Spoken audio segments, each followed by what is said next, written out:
And there he is, Mr. Guhl. Can you hear me? Hello. Look at you, Hi. looking relaxed. Yes, yes. Nice Now, to see you. where am I speaking to you from? I am in Berlin, Germany. Okay. And is that where you're living now, full No, time? that no, that is where I was born and raised and where I spent most of my life. But in 2020, I moved to Egypt. So right now, I spend most of my time in Egypt, but I'm here for a few months over the summer. Uh-huh. Well, I'm very eager to talk with you about all your adventures since Mowgli, but I would like to know how it was that you came to Mowgli in the first place and what year was it?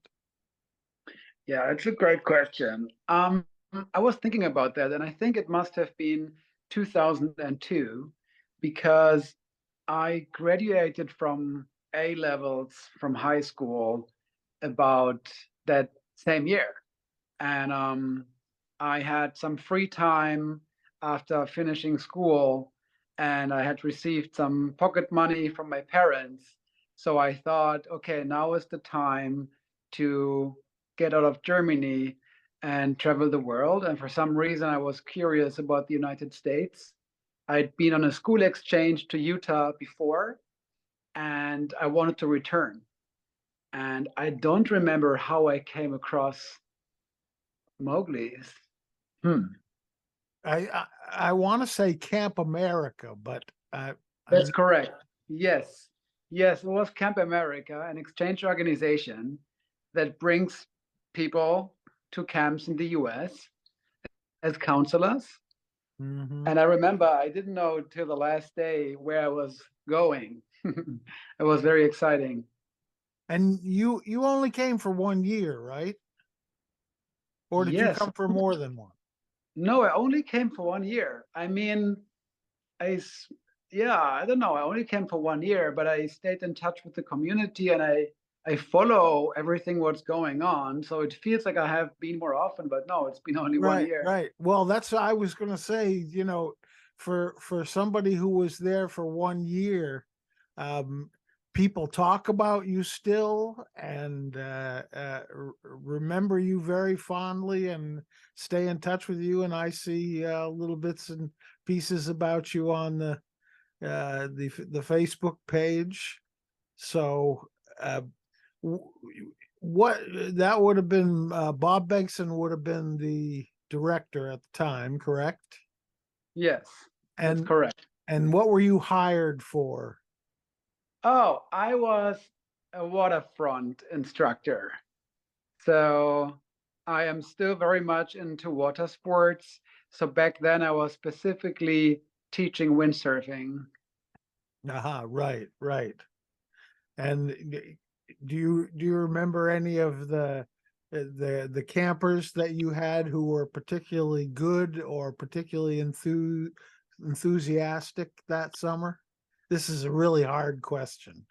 I know. Well, I remember a few guys because we're all staying in the same dorms. And I had some fantastic kids in my dorm. And I can't remember all the name, but I do know there's one guy called Jay. I would have to go into my Yeah. Facebook to check all the last names. Um, and Do you there was remember do you also remember what dorm that was in? That um, was? Was it Tumai, the youngest kids in the pack? yes, yes, Yeah, that's I correct. think so. And Mhm. that was the dorm that my son Zach was in. Oh, okay, yes, Zach King. Yeah, okay. yeah, It rings a bell. yeah. He, And I he remember, you mhm. wouldn't believe him. He quick synopsis of him from Mowgli is that he became the stroke of the Red Racing crew in Aquila, and for 3 years he stroked the winning Red Racing crew all 3 years. and now he is he lives out in Colorado, and he's this magnificent rock climber and kayaker. I mean, he's fearless, absolutely Mm. fearless. Wow. Yep. Yeah, it seems like he loves the outdoors. Yes, he did. Yep. Mm. So yeah, so Jay, there were two Jays in Tumai that year, as I recall. Jay Galitti and Jay Herdman, I think, Yes. both, and both great guys. Um, what was it like to? I mean, here you were coming to Mowgli not only from for the first time, but from a foreign country. And what was the cultural experience like for you? Um, so back then, for me, it was surprising to see all these rituals, like, for example, the morning routine and all of that. Hmm. Um, and also, um, kids were not allowed to use their cell phones, their Game Boys, and all of that. And I liked it, but I didn't really like understood the whole scope and the benefits of it. From today's perspective, I would say, I mean, it's a great program. It's even more important than back in the day because people and kids spend even more time, on digital devices like iPhones and all of that. Right. Mm, culturally speaking, it was exciting for me. I mean, going into a different culture, but everyone was very welcoming. And there were some other foreigners. There was another German guy. There was a Turkish guy. There were a few Mexicans. Actually, I'm also still in touch with the Mexicans, like Pablo Nieto, for example. I knew you were going to say Pablo, because I can remember Pablo talking about you for years after. No, no, he's a great guy, and we stayed in touch. And I think he's in Mexico, Guadalajara. That's right. And That's right. I passed through once, but we didn't meet. So I'm sure I will see him again one day. Yeah. And so what were some of the things you did that summer that were particularly memorable for you? Any trips or anything like that that you remember?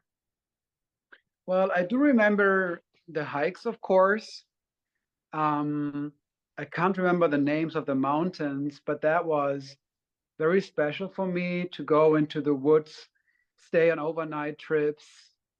Um, and I remember we were trying to tell the kids to remind them to be mindful and not chat all the time and kind of be mindful of nature. And again, from today's perspective, I can see how it makes sense.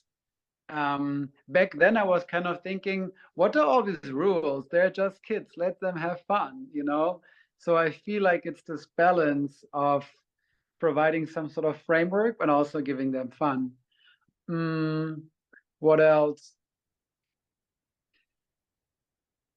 I mean, there were so many things, so many highlights. Like, for example, we had this weekend where all the parents would come over, and then we had the race, like the rowing race. That was so much fun and big. And Yeah. I mean, fantastic memories are also just the campfire circles. This for me was the perfect closure every evening after a long day. And singing together just really created a culture and a sense of belonging for everybody, I feel. And I also like the kind of structure of the circle where you have the inner circle and the outer circle and so on. Yeah.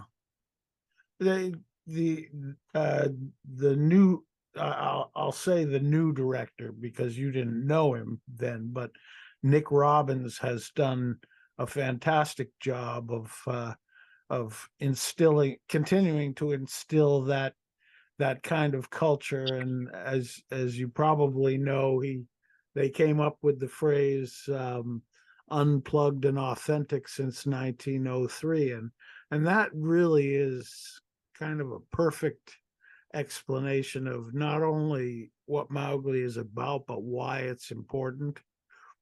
Mm. I walked out of a restaurant the other day and saw 5 guys standing in a circle on the sidewalk, all looking at their phones and texting. And I walked up to him and I said, please don't tell me that you're talking to each other.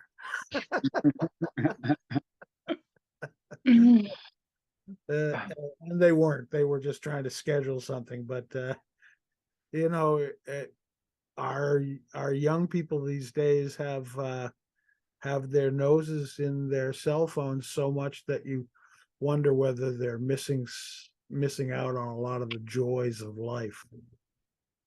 I agree.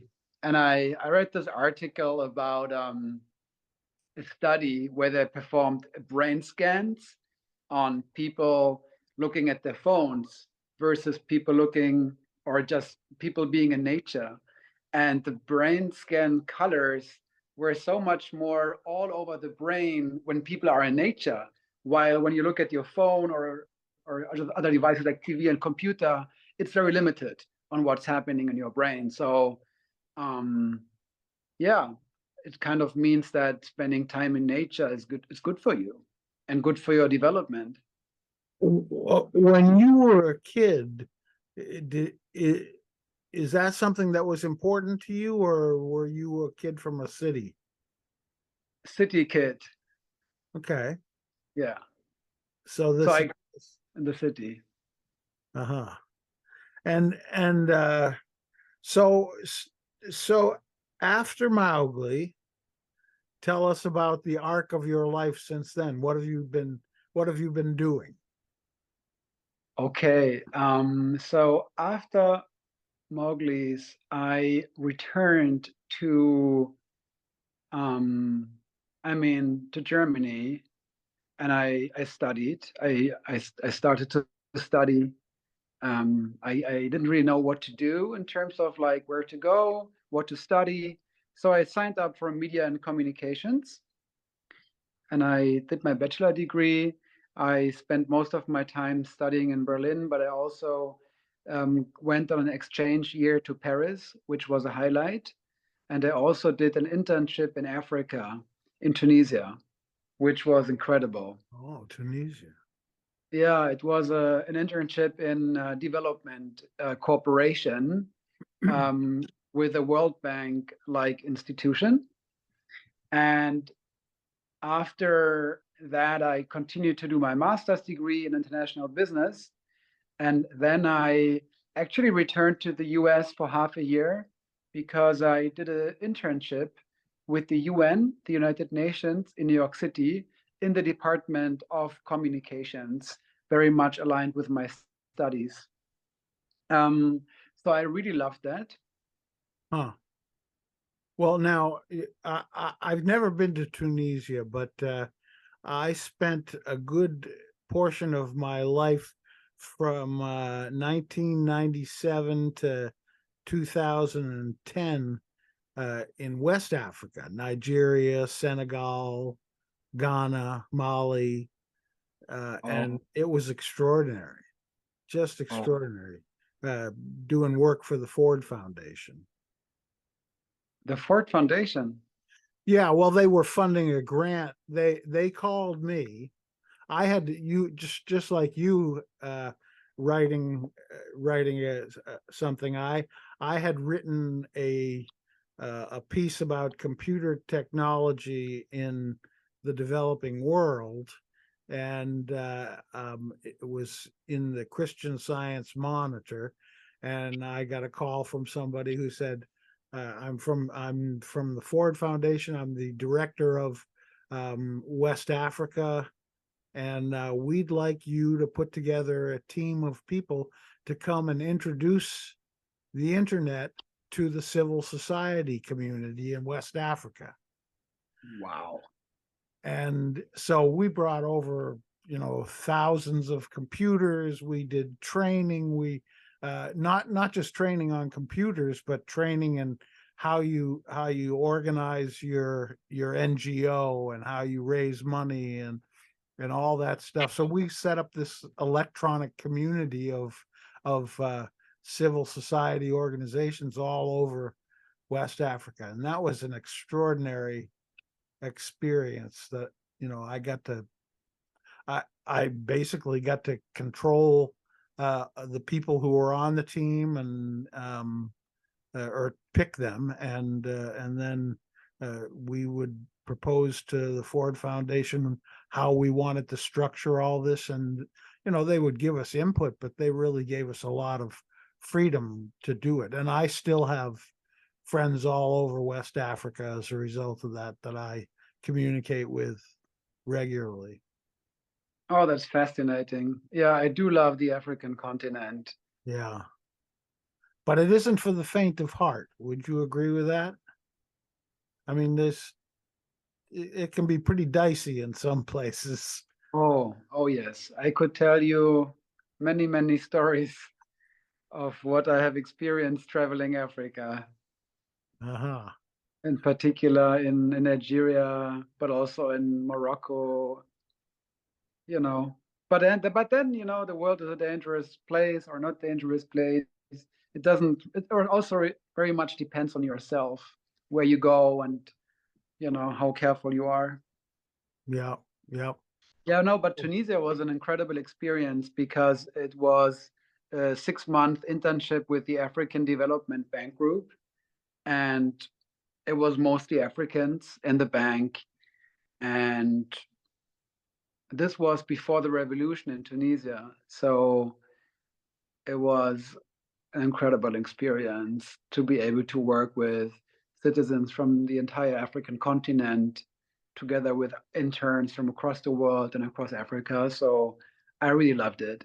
I didn't really understand much of what was going on there, but I still enjoyed the experience. Well, today is it, as I recall, and my information is probably outdated, but Tunisia was really one of the more advanced countries in Africa, as I recall, in the early uh, aughts. But I'm not sure what your experience was.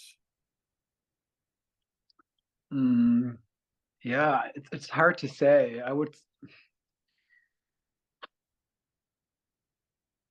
I mean, the North Africa, I think, has a different development stage than Sub-Saharan Africa. Right, So, right. or maybe also the proximity to Europe. Yeah. Mm, yeah, so there is definitely a difference to Sub-Saharan Africa. So is it more democratic today than it was then, or less democratic?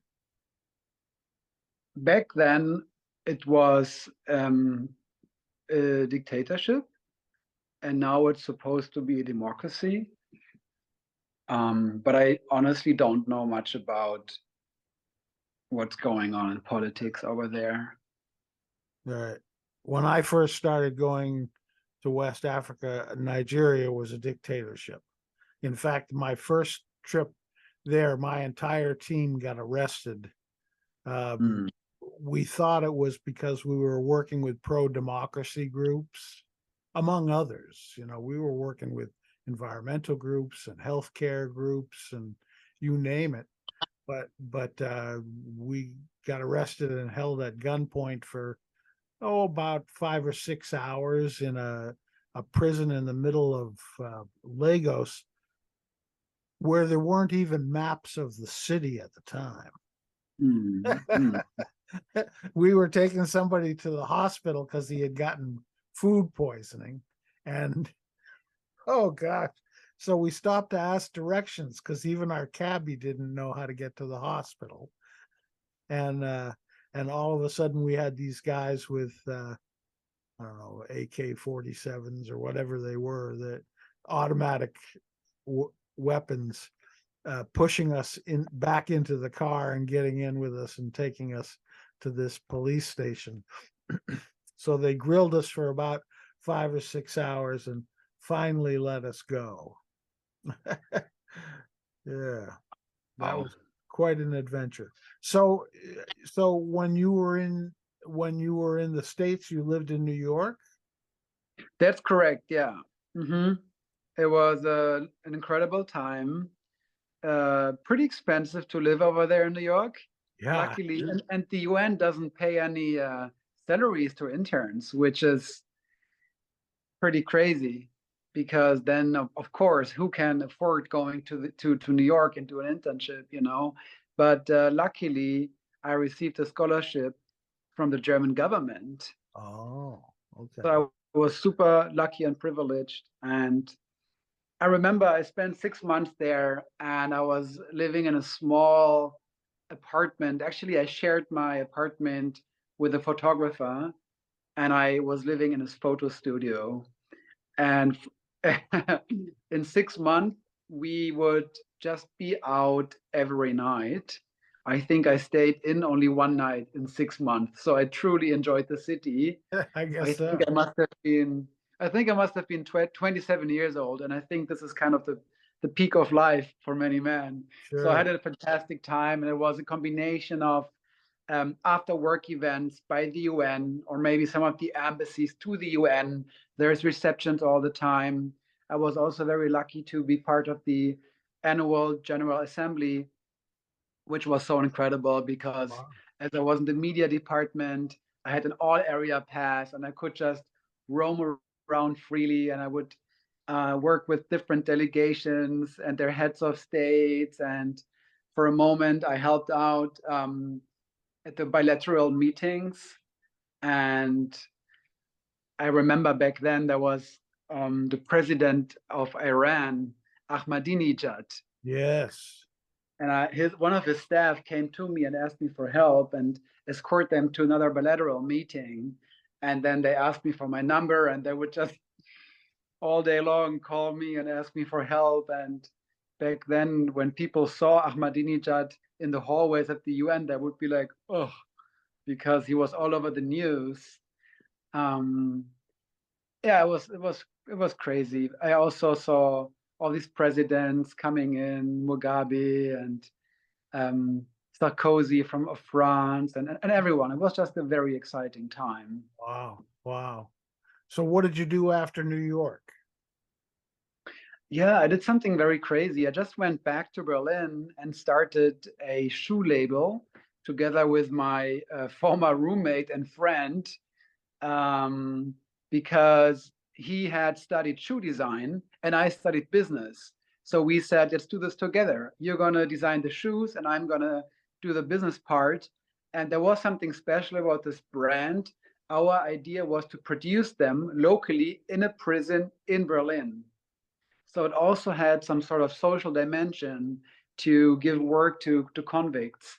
However, it didn't really work out because the prison wasn't really prepared to work with a startup company that wanted to sell shoes in the high fashion industry. And we were not even able to work with the convicts because of insurance reasons. So pretty, pretty, pretty much a year after we started, I said I would like to stop because it didn't really work to produce in the prison. And for me, the magic of that project was gone. We tried to produce our manufacturing to Portugal. That's where a lot of shoes come from in Europe. But then this was not special for me anymore. So I decided to stop. And instead, I just started working in the technology industry. So for a few years, I worked for different technology startups, mostly in business roles. And Berlin is one of these technology hubs in Europe where there is a very dynamic startup scene. Mm, so, but at some point, I was looking for a deeper meaning, and I felt the industry being a little bit, yeah, I mean, I was looking for a deeper meaning. Yeah. So I decided to combine my background, which I had gathered during my experience with the African Development Bank and the UN, with the stuff I learned in technology. And I I heard about a project which is actually also from America. It's something that started in Silicon Valley called Startup Bus. So it's basically a hackathon. It's software engineers getting together with business people and designers, and they drive on a bus for a few days to a technology conference, and they kind of form teams and compete against each other, building prototypes of technology products. And Hmm. then after a few days, they present these technology products to investors at a panel, and hopefully they're going to continue. So with a few friends, we started this project in Europe, and we run this program in multiple countries over here, and it was very successful. And then I had the idea to bring this to Africa. So that was a nonprofit I founded, where I leveraged the knowledge and network I had from my previous experience with the UN and Development Cooperation in general. So we started in 2013 in Zimbabwe and South Africa. And the idea was really to identify local talent, people who wanted to build technology startups that have an impact in the local economy. For example, in renewable energy, maybe financial technology. So everything that's really needed on the ground, also healthcare, for example. And then we would basically launch a call for application and recruit locals that were interested in joining our program, but also international counterparts. So we partnered up with these guys from Europe and the US, and then we had a very good reach from day number one. And we had people from all over the world flying to Zimbabwe to join this boot camp. So for 1 week, we had all these people coming together, and we were driving from Harare, Zimbabwe, all the way down to Cape Town, South Africa. And we were every day stopping in a different co-working space or university innovation center, and we would just brainstorm on new ideas, what could be done in order to present them after 1 week in Cape Town to a panel of investors. Wow, that's fascinating. You really were working with a very broad cross section of people who are all following different dreams. Mm-hmm. You could say so. All united by a dream to, lift people out of poverty and build technology solutions to make the world better. And And there and were different experts. you're still doing this, are you?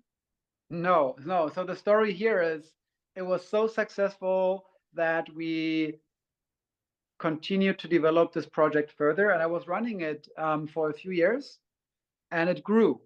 And it grew very fast. We then, 2 years later, had a similar program in 16 countries in Africa. Yeah. And I was really putting everything into it. And at some point, I realized that I didn't really take care of myself. It was more about the organization and helping others. And it was a tough realization for myself because I was feeling depressed, overweight. I didn't take care of any other areas in my life except work, Mm-hmm. like family, friendships, Yeah. spirituality, physical, mental health, and all of this didn't really play a role for me. So that was a big aha moment in my life. Huh. So you were burned out. Did you have a corporate identity for this? Yes, absolutely. So Ampion, like champion, Yeah. but without CH, and it stands for Amplifying Pioneers. That was the nonprofit organization, and it was um, it was also a lot of media attention. So we had been covered across the world from BBC to CNN to Al Jazeera. They all interviewed me. So it was very exciting times. Um, And and I was even, did you just step back from that, or did you sell it, or what's the yeah, methodology? I stepped back from it. Um, Also, in the end, we didn't have we ran out of grant money because I did a lot of mistakes, and therefore I took the decision just to close it. Right. So it does not exist as Ampion anymore. No, it does not. No, But it I'll it bet you there. completely stopped.